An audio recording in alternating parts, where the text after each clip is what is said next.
Have you reached the breaking point of stress? Well, watch closely as you learn how to calm down when you're stressed out.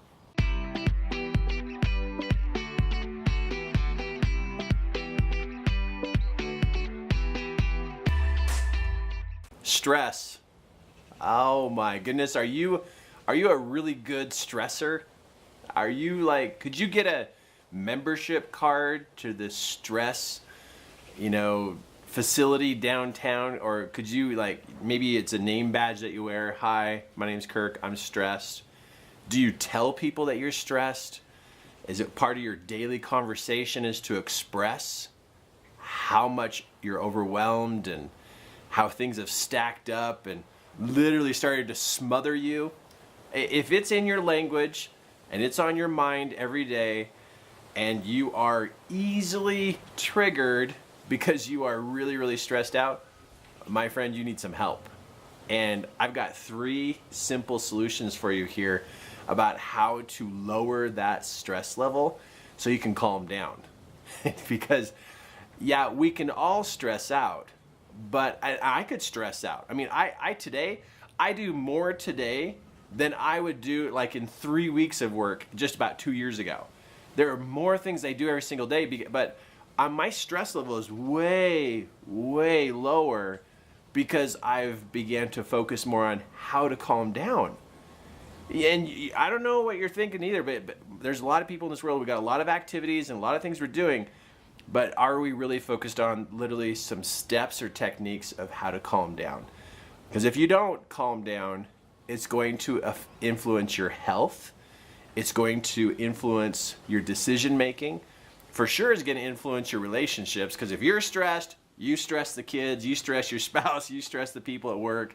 And who wants to hang around a stressed person? I mean, they're get away from them. They're scary when they're all stressed because they're unpredictable and they just rip and shred people. So relationships are going to suffer. Health's going to suffer. And really, the big one is your ability to literally think clearly. That's going to struggle. And when you can't make good decisions, you're creating more problems. I think today's a good time to learn how to calm down. Okay, so let's take a look at this. What does it take? 3 simple steps. The first one is more water and vegetables. More water and vegetables. You cannot manage the thinking and the emotions inside of you unless you are hydrated and unless you got some greenery inside you. And now what's a vegetable? Maybe you totally have forgotten what a vegetable is. A vegetable is when you walk into a grocery store and you know that whole section of the grocery store that has plants in it? Not the plastic ones. I'm talking about over here, we got fruits and vegetables, right? Fruits and vegetables help you think better and help you manage your inside world. You think stress comes from the outside, but stress happens on the inside because you don't have the nutrients to be able to think through things and be able to control and stop emotions from escalating and blowing up all over people. That stress comes from the inside not having the right kind of fuel. So if you don't got fruits and vegetables inside of you, you're struggling on the inside having the strength and the clarity of self-control. That's what's happening to you. It's not out here. Because there's all the stuff that's going on around you. You could be a totally different person with the interaction with those things if you had the power inside through eating healthy. Now, do I still have some work to work on eating healthy? Absolutely. Am I still learning how to manage my stress? Absolutely. But at least I'm doing it. Yeah, you got to start doing this. Water. Oh, drink enough water. Milk is not water. Pop is not water. Juice is not water. Water. Your body may even be struggling with that much water to come in. You might oh man, I kind of get a sick stomach. But you got to retrain your body to flush. Literally have that water move through your system. And you're drinking water so you literally can flush out all the toxins and help your digestive process, help you literally be hydrated. Your brain needs water to think clearly. If you're low on water, you're not thinking clearly. You're low on water, you're struggling with your energy. So water and veggies. Take a look at this, bump it up. So what, the good old, 6 cups? It's not 600 gallons a day. That's too much water to drink, right? Is that 600? That's too much water to drink. So we're talking like, you type in how much water should I drink? I weigh this amount. How much water should I drink? Type it in. The Google will tell you exactly how much water for you. I'm not your nutritional guide or instructor. I'm just telling you need it. Now you need someone to tell you exactly how much you need. But get some.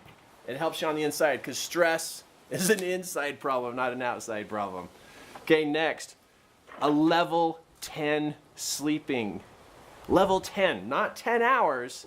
Not 10 hours, that's what I'm saying. But a level 10 sleep experience, which means you really got relaxed. You went to sleep in a room that was pitch black. You could calm down the noises. You were nice. You prepared yourself to go to sleep. So let's lay this all out. You know you're going to go to sleep tonight, right? Sun's going to go down. You're going to go to sleep. How do you prepare for sleep? Do you even prepare? But how do you prepare? This is what you do. You know that, sometime tonight I'm going to go to sleep. When? Are you just going to go to sleep when you pass out? Are you going to go to sleep when you're caught sitting in your chair and drool's coming out of your mouth and your neck is all strained? Or are you going to fall asleep in front of the TV again? You're going to fall asleep in front of your computer. You're going to fall asleep with the phone still in your hand. That's not going to sleep. That's called passing out. And if you're stressed, you've been passing out at the end of the day from complete exhaustion. If you want to know how to calm down, you decide, I'm going to bed. And so literally you're picking a bedtime. To get a level 10 experience on sleep, you pick a time and then you gear down so that you can hit that time and go to sleep. So really, when's the best time to go to sleep? Well, what time do you want to get up? You want to backtrack about a good 7 hours. 7 hours from the time you want to get up is the time you want to go to bed. I know, I'm saying 7 hours. Be great if you could get 8, but right now you're barely getting 5. So 7 hours is 2 more hours than what you've been used to. And you're literally picking the time to go to sleep. Now, everything in the world is going to stop you from getting to bed at that time. Kids are still going to be awake. Dishes aren't going to be done. The house isn't going to be totally clean. But you're going to stress out more if you hurry and get all that stuff done and then you pass out and go to sleep. You're not going to get quality sleep. So you go to sleep so that you can calm down. And then you wake up the next morning more calm. Because you went to bed when you said you're going to go to bed. You got up when you said you're going to get up. And now you're starting to take charge of your life. If you can't take charge of your sleeping, you don't have charge of your life. Sleeping is the other half of your life. And when you lose control of sleeping time, you lose control of half of your life. It's why you're stressed. Because you're not controlling the natural de-stressor. A natural de-stressor is sleep. It's where your body repairs itself. It's where it takes all the day's activities and tries to make sense of them. It tries to file all the thoughts and experiences into the filing cabinet in your brain. And when you don't file away your thoughts and experiences for the day, and you don't give your body a chance to repair, you're waking up the next morning fragmented, damaged, and behind because you didn't repair. Half of your life is sleeping. Half of your life is repair time, repair mode. And people who stress are fragmented and damaged and behind in the nighttime activities. It's part of life. Boy, I ruined myself before I figured this one out. And so if you can't manage half of your life through sleep, which is pretty easy, you just lay there. If you can't do that, how are you supposed to manage yourself while you're awake? That's not going to happen. But a level 10 sleep is you pick the time, you get 7 hours, all the little lights in your room are blocked off with little black tape, and your windows are ways that you can close them so it's pitch dark in there. Get away from electronics at least 30 minutes before. An hour is best. Get away from electronics before you go to sleep.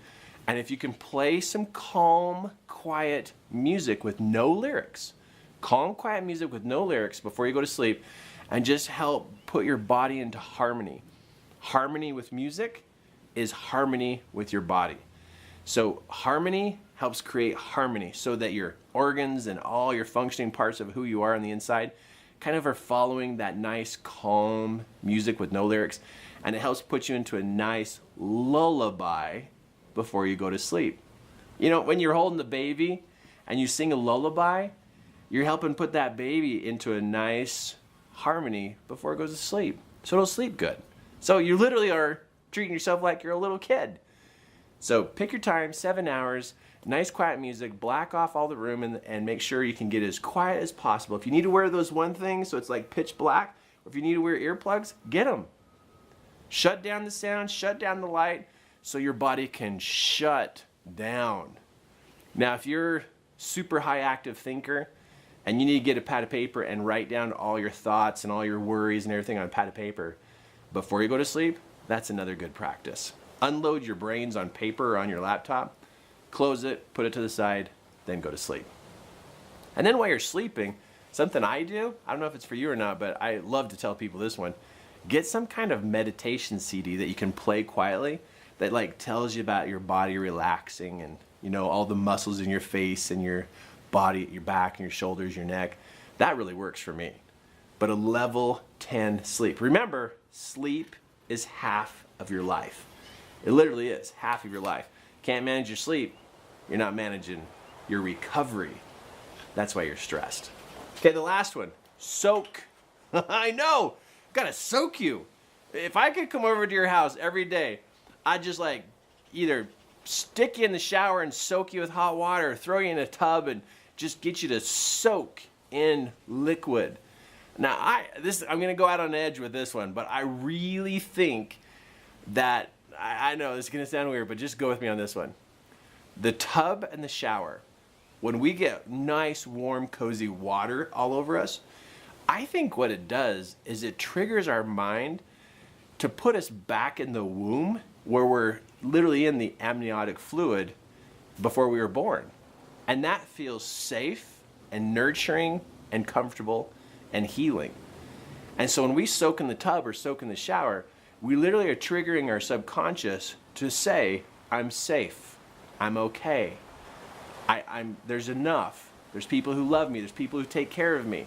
And we literally trigger our subconscious to go back there. But if you're stressed out, you need to go soak in the shower or soak in the tub. And then of course, add some extra stuff, you know, like good smelling shampoo or essential oils, you know, if you're sitting in the tub. But don't use things like oregano or cinnamon, right? Yeah, don't do that kind of stuff, that's weird. But you want to do like the nice smelly stuff. But if you want to do bubbles, like in a tub, I learned this though, you don't put the whole bottle in. It makes a mess. There's bubbles everywhere for like days. But soak, get yourself in liquid. We're outside right now, and right over here is my hot tub. And literally, I didn't get a hot tub for fun. I got a hot tub for literally recovery purposes. And I know people are like, oh, this is really fun to have a hot tub. It's like, no, it's not fun. It's a lifesaver. It's just a big bathtub. That's all it is. But I don't put bubbles in my hot tub, but I just soak in the warm water to literally calm me down. And that you can do in your tub or in a shower. But soak. Get yourself with warm water all around you and trigger your subconscious to feel safe and calm and relaxed. So look at this. Super simple. Get some greenery from the grocery store, get some vegetables, get some fruits, water, do it, got it, got it. Okay, you don't have to stress anymore. You really don't. Make it a priority that it's something you are taking care of, or it's going to be unhealthy for you. I don't think you want to ruin your life just because you didn't take care of yourself. I think your life is something that's worth doing something about. Do one of these today. Which one? I'm gonna say the easiest one, drink some more water today, eat some carrot sticks, soak tonight or tomorrow, and get some good sleep. That's which one I would suggest to you. All right, get her done and take care of yourself. You're important to a lot of people. Really, take care of yourself. You don't have to stress. I hope you loved what you just learned here. I love a life of feeling calm, and you're only a few steps away from having the same kind of feeling. You know, something else you ought to do is look in the description down here below and go to our website. We've got some other great material to help you in your journey to having a wonderful life.